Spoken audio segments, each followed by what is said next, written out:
What's up, guys? This is Alex Van Houten with Defining Dad Bod. I hope you're doing well. Today, we're continuing our series, Overcoming Obesity, and it's part 2 today. If you didn't catch part 1, we're covering the scope of the problem and talking about why it is that in our world today, it's not as simple as calories in versus calories out. It's not as simple as we've eaten too much and not exercised enough. And so we talk about the scope of that problem. And today, I'm really excited because we get to talk about what to start doing about it. And before I jump into that, I just wanted to say thank you so much to the patrons who are currently supporting the show. www.patreon.com/definingdadbod. For many of you, your decals should be arriving as I speak, and I'm so excited to see you and or your kids with the Defining Dad Bod pose, double arm flex, gun show, hashtag Defining Dad Bod on social media. Thank you for supporting our mission here. Thank you for supporting me and what I'm working to do in encouraging and inspiring our generation to leave a legacy of health and fitness for our kids. And it starts with redefining Dad Bod. And if you haven't already checked it out, I encourage you to check out www.patreon.com. That's patreon.com/Defining Dad Bod. We've got some great rewards for supporting the show, from a newsletter that sends out workouts and meal plans, all the way to a secret healthy living group by Defining Dad Bod, where we meet weekly and we discuss pertinent topics. Last week was actually about sleep, how to get higher quality sleep long enough and wake up rejuvenated and well rested. 5 C's to sleeping better, and that's on the patron page right now. So check that out, become a patron, take advantage of the things we're putting out in the world to support the people who are supporting us. And even if you don't have a lot of money right now, even $1 helps to increase our patron count, and we've got some great rewards for you $1 donors out there. And my last announcement before diving into this, I wanted you to be aware that John Bauer from Bauer Power is doing transformation stories every Tuesday. You can find him live on the Defining Dad Bod Facebook page. And you can join us for Manly Mondays. That is at 11 a.m. Central Standard Time on the Defining Dad Bod Facebook page, bringing you your weekly dose of manly awesomeness. And yes, ladies are welcome. So now let's dive into Overcoming Obesity Part 2. So in our last show, Part 1, we talked about the scope of the problem of overcoming obesity. A quick highlight: there are nearly 70 million adults and 13 million children in the United States alone that are currently classified as obese, which is a BMI of 30 or above. And we as a country are spending $49.2 billion a year in order to deal with the medical ramifications of obesity, as well as $60 billion a year trying to lose the weight. And in that $60 billion, all that we have come up with is that losing weight is about exercising more and eating less. And in Part 1 of Overcoming Obesity, I talked about why calories in versus calories out is not a sufficient scope of understanding of what leads to obesity and how we might actually start overcoming that. And at the end of Part 1, I called you, if you're currently dealing with obesity, or anybody in your community who is, I called you to get started with the problem by 1, journaling your food. Simple pen and paper will do it so that you're aware of what's going in your mouth. 2, exercising 3 days a week for 20 minutes each time. Doesn't really matter what you do, as long as you're moving, you get your heart rate up and sweat a little bit. Hopefully, maybe even enjoy it. And 3, sharing your journey with your loved ones and or your social media support system. And I promised you that in this series, I would talk about a comprehensive way of overcoming obesity. And even if you aren't currently dealing with obesity, this is going to be extremely important for you for 2 reasons.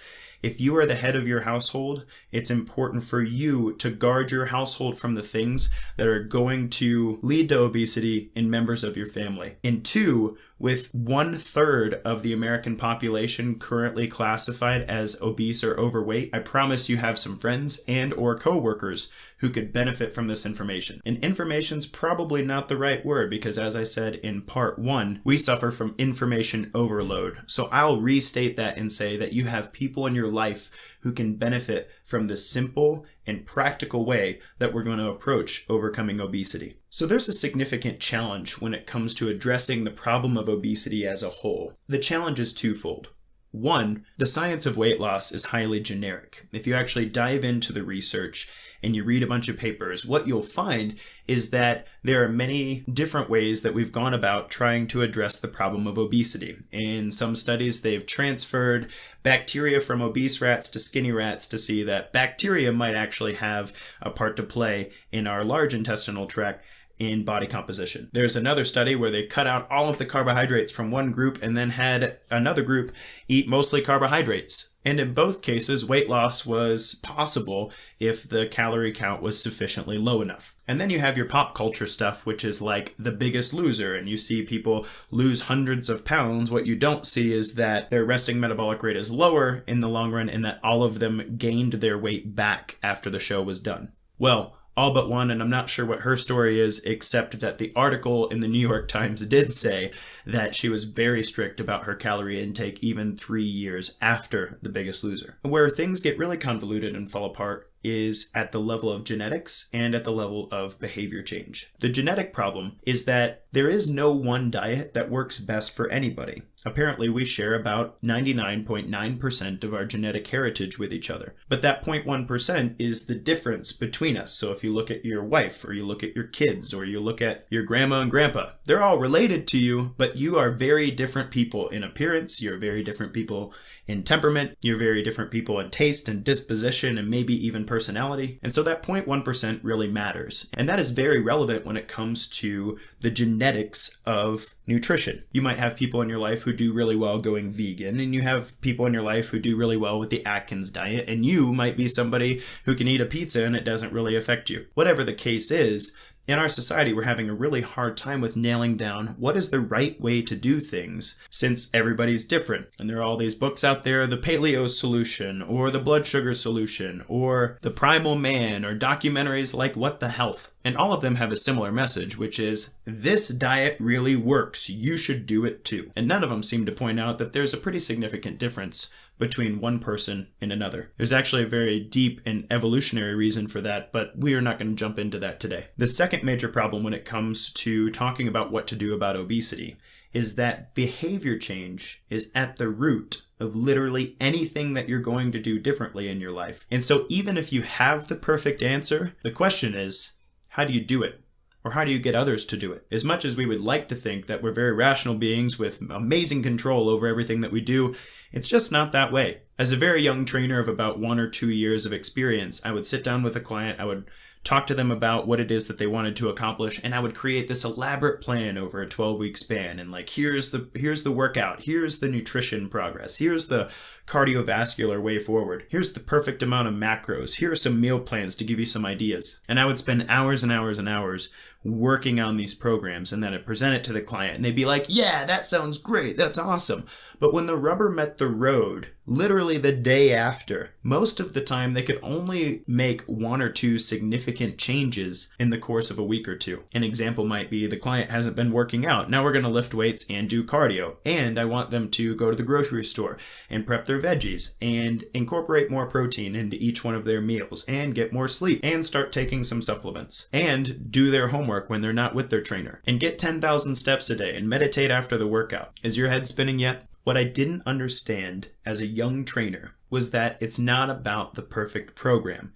It's about meeting my client where they're at, finding the changes that are going to make the biggest difference, and honing in on those 1 or 2 things until we've got them mostly perfect, and then move on to the next step, the next thing that are going to make the biggest change.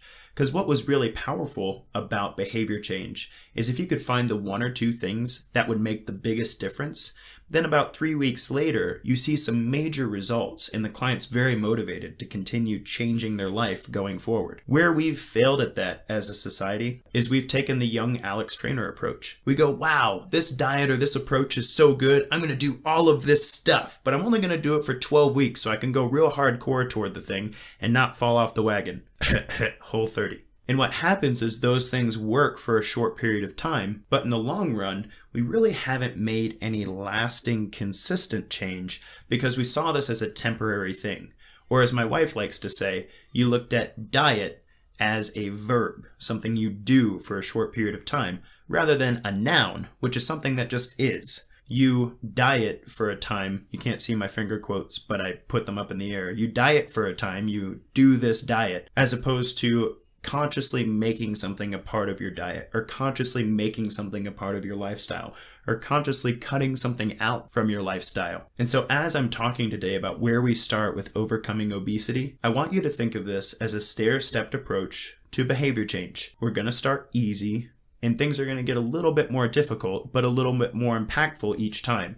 And the easy stuff we're starting with is the stuff that's going to make the biggest difference. So if you or somebody you know and love are dealing with obesity, if we start with these changes that we talk about, you're going to see results within 2 to 3 weeks. It's not going to be super difficult to incorporate, and it's very possible that you'll be able to do it most of the time, forever and ever. And in changing your lifestyle, you'll change your body. The last thing I'll say before introducing what the heck we're actually going to do is that in health and fitness, we're always shooting for what's called the 80-20 rule. When you're creating behavior change, it's important that you shoot for an 80% success rate with a 20% failure rate, because you will become what you consistently do. And 80-20 is very realistic and can make a significant difference in you. So if I say, hey, we're going to limit sugar daily, and you're operating by the 80-20 rule, that means 1 day a week, you'll probably not hit your sugar goal. And that's okay. If 6 days a week you do, you'll see a huge change in your body, even though you didn't do it perfectly. And in behavior change, that's very important. You need to be able to make an A+ in your own mind without having to be perfect, because let's face it, we're human, and being perfect is just impossible, especially since our health and fitness, our nutrition, our exercise, that's not even close to number 1 on the priority list usually. In the sugar example, it might be really important that I celebrate my son's birthday and have cake with him because it's a memory that I really want to have when he turns 3. And Alex's sugar advice can go suck it. So as I talk you through what we're going to do to overcome obesity, I want you to incorporate the 80-20 rule at all times. And even if you're not overcoming obesity, this can be a really powerful way to look at your program design. This can be a really powerful way to overcome the question of cheat meals and blah, blah, blah. People say, I fell off the wagon. Here's the thing. If you stay on the wagon 80% of the time, and you intentionally get off the wagon and walk beside it 20% of the time, then there will be no falling, you won't skin your elbows, and you won't be ashamed of yourself. So in order for this approach to be universal, we have to have something that binds us all together as mammals. And what's really fascinating is if you look across the board, even incorporating behavior change and genetics, one thing actually is common among every single mammal on the planet. And that commonality is our hormone system. Particularly, there are 4 hormone systems that I'm interested in. And today, in part 2 of Overcoming Obesity, we're going to address the very foundational one that affects all of the other systems. The 4 hormones are this: insulin, cortisol, testosterone and estrogen, and thyroid. I'll post an infographic for our patrons on the Patreon page, but for those of you just listening, think of it like a pyramid. Insulin's at the bottom of the pyramid. It's the most important step we can take in overcoming obesity, which is get our insulin system working like it's supposed to.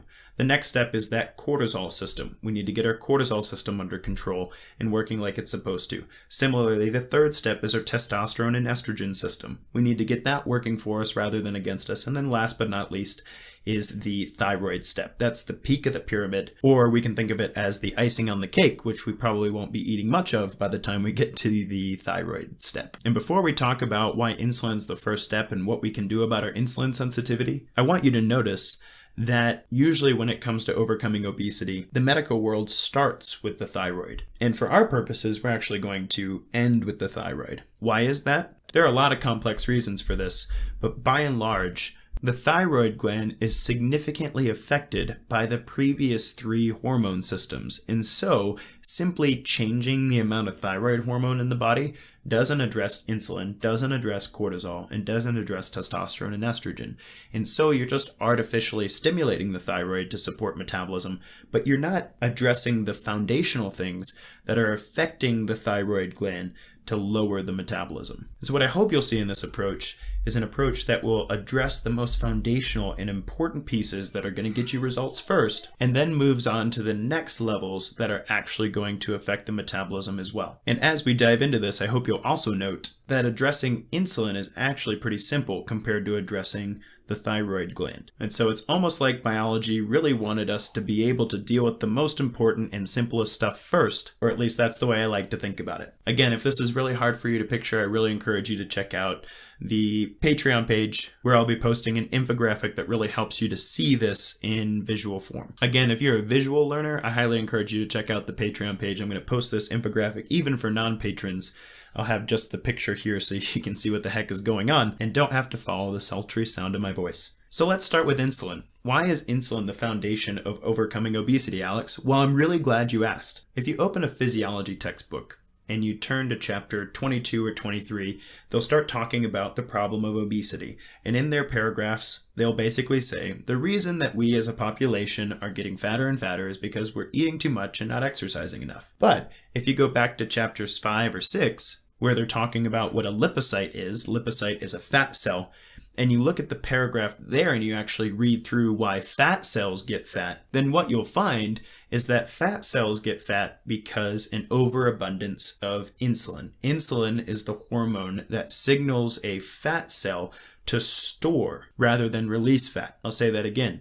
Insulin is the hormone that tells your body to store fat rather than use it. And so even in the same physiology textbook, it'll tell you that people get fat because they eat too much. But fat cells get fat because there's too much insulin around. It's almost like two different people wrote the chapters, which is probably true. So am I saying that calorie balance doesn't matter? No, what I'm saying to you is that if you want the biggest bang for your buck in overcoming obesity, you need to start with getting your insulin system working for you rather than against you. And though calories might play a role in that, it's relatively small compared to a few other things that we can be doing in order to balance your insulin system. Now, to understand the relationship between blood sugar and insulin a little bit better, I'll post an article in the description of this episode below. For the sake of the ease of listening, I'm just going to dive right into what you can actually do to get your insulin system working for you rather than against you. So if you remember, I've already asked in part 1 that I want you to journal your food. Very simply, a spiral notebook with a pen. I don't care how much you're eating. I just want you aware of what you're actually putting in your system.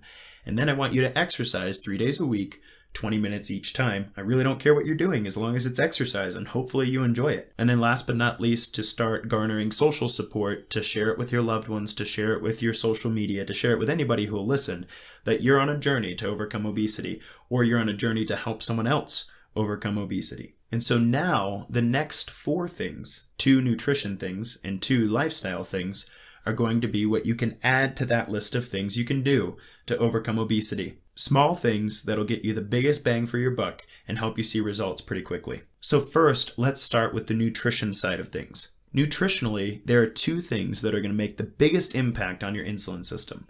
The first is the amount of sugar that you're consuming every day. Now, you've probably read that carbohydrates are bad and carbohydrates are good, and it's a very confusing world around carbohydrates. For me specifically, I want us to hone in on the concept of sugar. You can take just about any food product, flip it over and look at the nutrition label on the side, and look at the grams of sugar. If you're trying to get your insulin system under control, then you need to limit the total number of grams of sugar that you're consuming in a day. Now, the American Heart Association actually has a recommendation with regard to sugar, and theirs is related to actual cardiovascular fitness, since high sugar intake has also been correlated with an increased risk of cardiovascular disease. And so they say for deconditioned women, 27 grams or less is your allotment for the day. And for deconditioned men, 35 grams or less is your allotment for the day. Now, given that I've already given you the homework to go exercise 3 days a week, I'm actually going to say that across the board, you're going to do pretty well if 80% of the time you can get 40 grams of sugar per day or less. So, habit number 1, as you're journaling your food, I want you to start recording how many grams of sugar you consumed. Again, I'm not really concerned about the number of calories. What I'm concerned about is how many of those grams of food you ate today were actually from sugar. For this reason, many of my clients, when they first start working with me, call me the sugar Nazi, because in the first 4 weeks of working together, I have them counting their sugar every single day and shooting me a text with how many grams of sugar they ate that day. Might sound kind of silly, but when you start paying attention, you'll be surprised at where sugar's hiding. Things like your coffee, ketchup, and even your Greek yogurt have lots of sugar hiding in them, and you'd be surprised at how quickly that adds up. One of my clients was horribly surprised when her health food, quote unquote, vanilla Greek yogurt had 17 grams of sugar in one little cup. She was like, "Holy crap, Alex, that's almost half of my sugar in a day." And I was like, "Holy crap, you're right. You should probably not eat that anymore." And now she eats plain Greek yogurt and adds her own blueberries to it. Great fix to the problem. I will also say that you can't simply cut out sugar by going sugar-free. If you're a person who likes to drink Coke, for instance, which is like 40 grams of sugar by itself, you can't just switch to Diet Coke and expect that to make a difference. What really stinks about sugar additives is even though they don't count as grams of sugar necessarily, they still cause an insulin response. And so you might be trading sugar for something that doesn't have any calories, but still doesn't help your insulin system. So things like sucralose, aspartame, xylitol, if those artificial sweeteners are actually in your food as well, then your attempt to cut out grams of sugar isn't going to really yield many results for your insulin system. So if you're drinking a Coke, replace it with water, not Diet Coke. So that's number 1. Start counting your sugar, and whether you're male or female, if you're exercising regularly, then I want you to keep that number below 40 grams, and if you do that 6 out of 7 days a week, then you're in a really good spot. And number 2 under nutrition is you want to increase your fiber intake. For males, we're looking at about 30 grams per day, and for females, we're looking at least 20 grams per day. Well, why fiber? Fiber actually keeps our blood sugar nice and stable throughout the day, which keeps our insulin from spiking and dropping throughout the day. More specifically, fiber has a slowing effect on the digestion of carbohydrates. And so when you consume fiber, it keeps you from breaking down your carbohydrates really quickly so that they don't go into the bloodstream, spike your blood sugar, and then cause a subsequent spike in insulin. Now, don't just go out and buy a fiber supplement. They can be helpful, but that's not where you should be getting the majority of your fiber. The best way to get fiber in your diet is to actually start incorporating more veggies in your world. Things like spinach, avocado, artichokes, asparagus, the list goes on, or olives. If you're an olive lover, like my wife and son, who think I'm crazy because they eat olives off of their fingers and I can't stand them, but you know what, teach their own. Increasing your fiber intake can significantly help your insulin system. It has a few other effects like keeping you regular and keeping you fuller longer so that you're not hungry again after 2 hours without eating. But in conjunction with lowering your sugar intake, increasing your fiber intake will make huge strides in balancing your insulin system. And as your insulin starts to come down because of your nutrition habits changing, you definitely will see significant weight loss. What's interesting about that is you'll start burning fat as a fuel source, which is pretty powerful, but additionally, you'll lose a lot of water because chronically high insulin can be pretty inflammatory. And so I've seen clients who start to get really serious about their sugar and their fiber, and in 2 weeks lose somewhere between 8 and 12 pounds. Now, don't get your hopes up super high. Everybody's body responds a little bit differently, but I promise you, if you've been consuming too much sugar and you've been consuming too little fiber, these small changes will actually make a significant difference, and that's very motivating. So now that we've covered sugar and fiber on the nutrition side of things, let's talk about the lifestyle side of things and overcoming obesity. So to change your lifestyle in order to start getting your insulin system to work for you rather than against you, the first thing I want you to do is make activity a part of your day. If you don't already have one, a activity tracker can be really helpful because you guessed it, I'm going to tell you that you need 10,000 steps per day in order to get your insulin system on track. What the heck does activity have to do with anything? Well, highly active people, 10,000 steps or more per day, actually have significantly high insulin sensitivity. And activity tends to put us more in a state of fat burning than sugar burning. The longer you sit, the more likely you are to tap into your carbohydrate stores rather than your fat stores. And the name of the game with insulin is burn fat as a fuel source. Burn fat as a fuel source. If we want to get our insulin on board with us and overcome obesity in this sense, we need to be active enough to stimulate fat burn for our body. You're a smart person. There's no magic wand I can wave that's going to help you get 10,000 steps. You can park further away, you can take more walk breaks, but in any case, if you're trying to add activity to your day, the simplest way I've found is to compete with people. You can get really high tech with these activity monitors these days. Somewhere between $100 and $200 will get you one that connects to an app and connects you to a social sphere of people and will coach you walking across New York in a week or something like that. Or you can get real low tech, and pedometers can cost like $3, and you can clip it on your hip and you can try to get 10,000 steps a day. Cost does not have to be an issue when it comes to analyzing and being accountable to this whole activity thing. However you get it done, you need to get 10,000 steps a day. I've even gone so far as to say to people, I would rather you get your 10,000 steps today rather than get 500 steps today and go to the gym and work out. Whoa, that's a pretty bold statement, Alex. Just 10,000 steps matters more than the workout? Yes. There was a fascinating study where they compared active people to sedentary people, and specifically they compared the population that exercised. So there were sedentary people who still went to the gym 3 times a week, and there were active people who didn't go to the gym. And what they found is that in this longitudinal study, active people actually outlived sedentary people who worked out. So here's the thing about overcoming obesity. Nobody looks good in a pine box. And so I want you around for a nice long time so we can overcome obesity together here and live a nice high quality life. So 80% of the time, again, 6 out of 7 days a week, I need you getting 10,000 steps per day. And however you need to go about life in order to make that happen, do it. And if you're listening to the sound of my voice and you're like, okay, Alex, do it, got it, but I'd really like to hear some people's best practices for how they stay active, you can post a question like that to our Patreon page or even our Facebook page. And I'm sure other listeners would be happy to support you in getting more active. And besides, it'd probably be nice to hear from somebody else for a change, right? Then the last simple thing that I'd like you to do on the lifestyle side of things to get your insulin working for you rather than against you is to get hydrated. I'm going to ask you to drink 100 ounces or more of water every single day. Hydrated? What the heck does that have to do with insulin, Alex? I'm really glad you asked. There are 2 major things that water does to help us with our insulin system. First, in the chemical equation to break down triglycerides, H2O is actually a very important part of beta oxidation. Whoa, Alex, this isn't chemistry class. I know. What I'm saying is if you drink water, you increase your body's ability to burn fat as a fuel source. If you're dehydrated, your body literally at the chemical level has a hard time breaking down fat. So, don't miss out on good fat burn because you're dehydrated. The second reason I want you to drink enough water is because when you're dehydrated, oftentimes you feel an energy lull. This happens to a lot of people around 2 or 3 p.m. in their workday. They feel a little, I'm kind of over it. What sucks is that they are likely just dehydrated and need to drink some more water.